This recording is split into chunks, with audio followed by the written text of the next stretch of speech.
नमस्कार, कैसे हैं आप लोग। आज पूरा सुनेंगे आप बीच में छोड़ के नहीं जाएंगे। क्यों? इसलिए कि एक नया रास्ता आपको मिलने जा रहा है। जो आप कर रहे हैं उसी में, जो आप आज तक नहीं कर पाते थे और केवल ये सोच के बैठे रहते थे कि कब ये मौका मिलेगा, तो ये मौका आ चुका है दोस्त। अब आप फ्लावर नहीं फायर बनिए। चलिए, आज एक नई बिजनेस के लिए सेब तैयार है। भारतीय स्टेट बैंक ने सेब को एटीबीसी लोन के लिए एग्री कर लिया है, एमयू साइन हो गया है और अब हम काम भी शुरू कर चुके हैं। कुछ जगह पे बहुत ही अच्छा काम हो रहा है, रिस्पांस बहुत ही अच्छा है, इसलिए पूरा वीडियो सुनिएगा।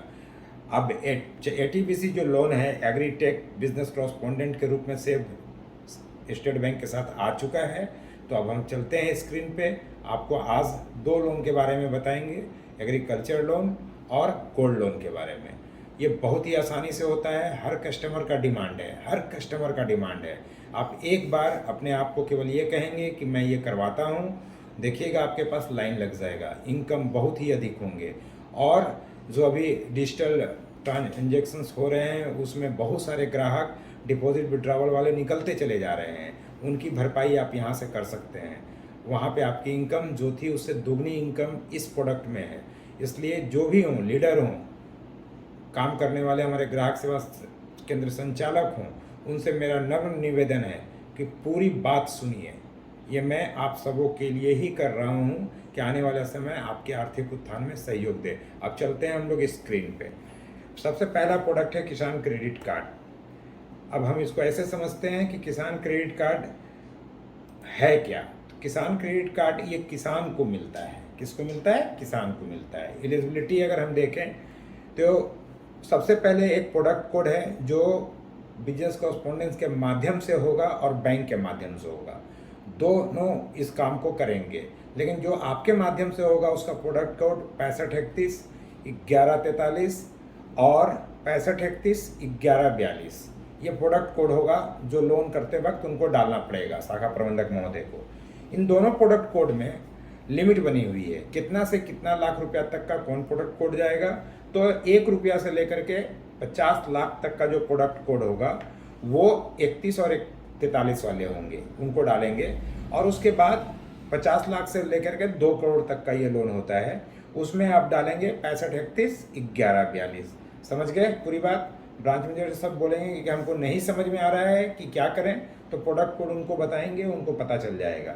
अब दूसरे पे जा रहे हैं कि इसमें ले कौन सकता है। जिसकी उम्र 18 साल से 70 साल होगा वो व्यक्ति एलिजिबल है इसको लेने के लिए, और उसके पास अपना ज़मीन होना चाहिए, साथ में लीज का ज़मीन।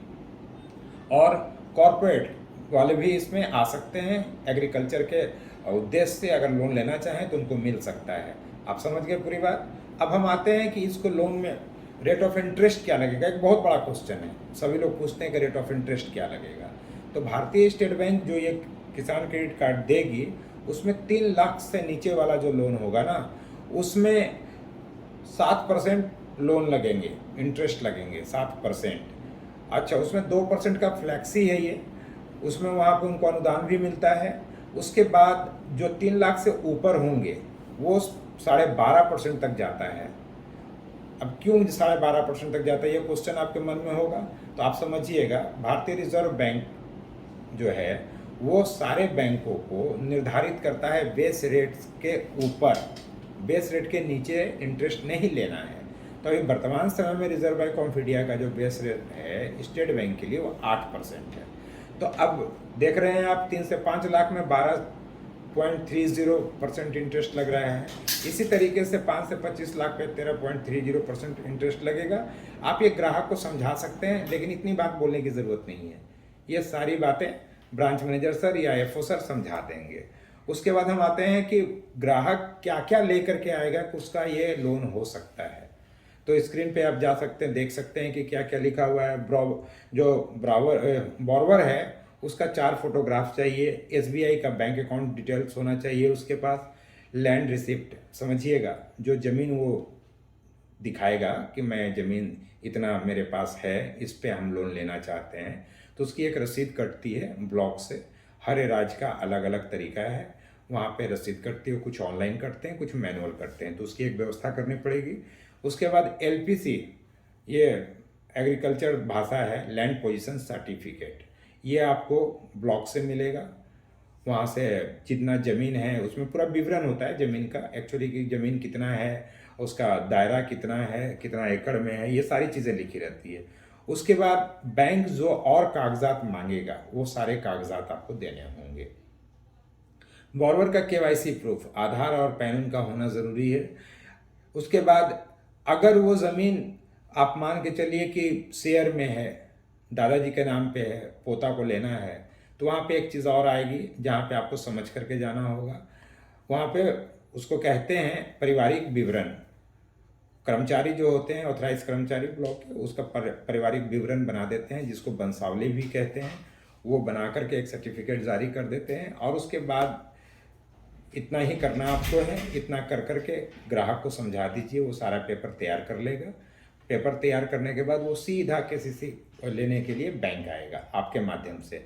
आप उस फॉर्म पे, एक पेज का फॉर्म होगा, या बैंक मैनेजर सर और कुछ फॉर्म देंगे, रिन्यूअल्स का फॉर्म, बहुत सारे कागजात होते हैं जो देंगे, वो ग्राहक से साइन कराना है। लेकिन आपको ये ध्यान रखना है कि जो आपका अपना आइडेंटिफिकेशन नंबर है 1A74, उसके बाद जो आपका कोड नंबर होगा उसका एक मोहर बना लेंगे आप। मेरे पहले वीडियो में हमने बताया था कि मोहर किस तरह का होना चाहिए, ध्यान रखिएगा, वहाँ चले जाइएगा, देख लीजिएगा, और उस तरह का मोहर भी बनाइए, क्योंकि वो आपको हर जगह काम आने वाला है। उस मोहर को इस फॉर्म पे आप मार देंगे। जब मार देंगे तो ये हो गया कि आपके द्वारा ये दिया हुआ है। अब यहाँ पे किसान बहुत तरह का सवाल आपसे करेगा, हमको कितना मिलेगा, क्या मिलेगा। तो छोटा सा बात आपको हम बता दें, 3 लाख से नीचे वाले जितने किसान हैं वो क्या फसल लगाते हैं, उसके आधार पर बैंक निर्धारित करती है कि इनको कितना लोन मिलना है। जैसे उदाहरण के तौर पे अगर धान और गेहूं लगता है तो उसका स्केल, बैंकिंग भाषा है, स्केल कम होता है। लेकिन अगर वही प्याज आलू लगता है उतना ही खेत में, तो उसका स्केल ज़्यादा होता है, मतलब लोन अमाउंट बढ़ जाता है।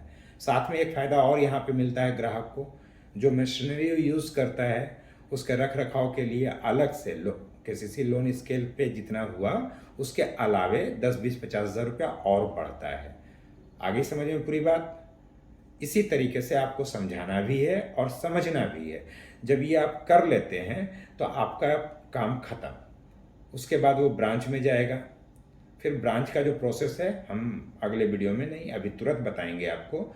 दूसरा प्रोडक्ट जो है एग्रीकल्चर से संबंधित गोल्ड लोन, हम वहाँ पे आते हैं। यहाँ पे क्या है, ये फ्लैक्सी लोन अमाउंट है ना। यहाँ पे कुछ नहीं करना है, 20,000 रुपया से लेकर के 50 लाख रुपया तक गोल्ड लोन ग्राहक को बैंक देती है। जो आपके माध्यम से ग्राहक जाएंगे उनको ये लोन प्राप्त हो जाएगा। इसका मापदंड है सोने की कसौटी। प्रत्येक भारतीय स्टेट बैंक अपने जगह पे एक मर्चेंट रखता है जो सोने की शुद्धता जांचती है।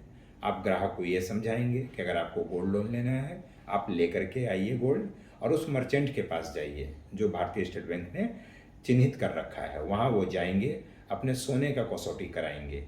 वहाँ से मर्चेंट जो है एक सर्टिफिकेट जारी करेगा कि इनका कितना ग्राम है और इसमें कितना सोना मिला हुआ है और कितना इसमें दूसरे चीज़ मिले हुए हैं। क्योंकि सोना शुद्ध तो होता नहीं है ना। जैसे हम लोग बाज़ार में जाते हैं तो समझते हैं 18 कैरेट, 20 कैरेट, 22 कैरेट, 24 कैरेट, इस तरह का सुनने को आता है। तो इसका मतलब है कि कैरेट जो है वो सोने की क्वालिटी बताती है। 18 मतलब 18% उसमें सोना है, बाकी जो है वो कुछ और मिला हुआ है, जो भी धातु मिलता है। इतनी सारी जानकारियाँ नहीं हैं मुझे, लेकिन फिर भी आपको समझा दिया कि वहाँ से जो मर्चेंट कसौटी करके देगा उसी के आधार पे उस सोने का कीमत निर्धारित होगा, और जितना कीमत निर्धारित होगा उसका 75% ही लोन बैंक उसको देगी। अगर मान लीजिए मर्चेंट 1 लाख रुपया कीमत लगाया तो बैंक उसको क्या करेगी, 75%, 75,000 रुपया लोन उसको डिसबर्स करेगी, अगर कस्टमर एग्री हो तो।